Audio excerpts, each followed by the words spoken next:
Okay, so welcome to the eOscar training.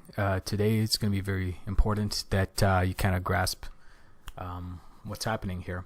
So the first thing we're going to do is we're going to go over eOscar's website just to give you a breakdown of specifically what it is and why the credit reporting agencies use this company. So first of all, eOscar essentially, if you go to the home page, it means the online solution for the complete and accurate reporting, right?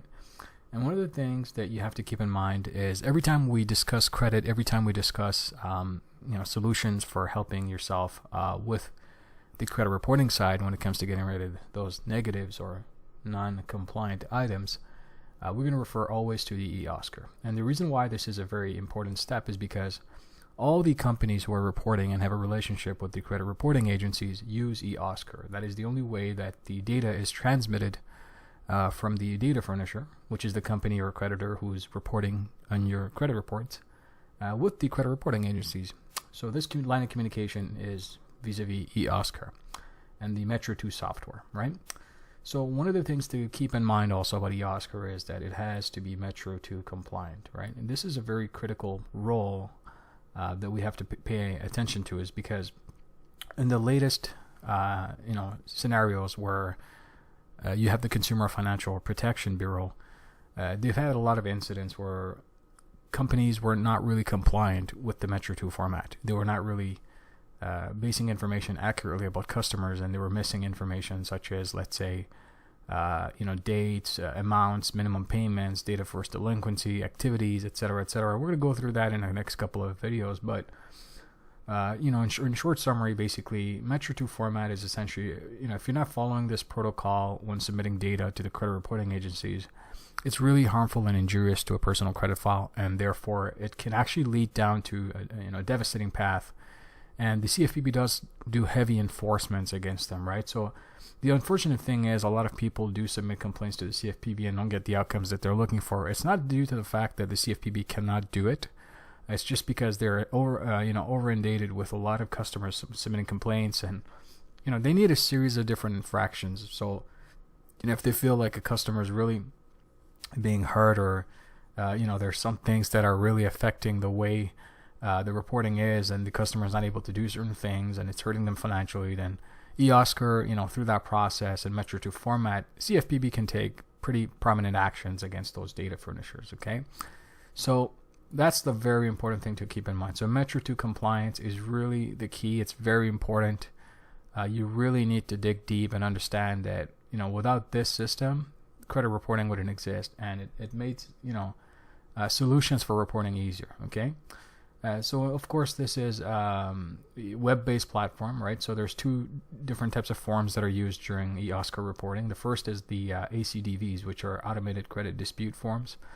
ACDVs are used when you are disputing an item with the credit reporting agencies, and now they open an investigation on that particular item. The next step for them is basically submit that ACDV form to the data furnishers, or those people who are reporting.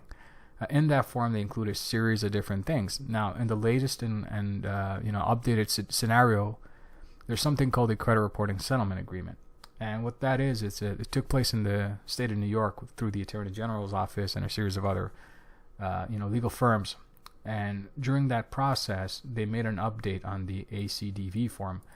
And that update was that now they can actually include an image attachment. And that's very critical, because if you have proof that you actually attach certain things and that you actually send it to the credit reporting agency, and now when they're starting the dispute process, they can include those image attachments or any relevant information to get that taken care of for you. Okay.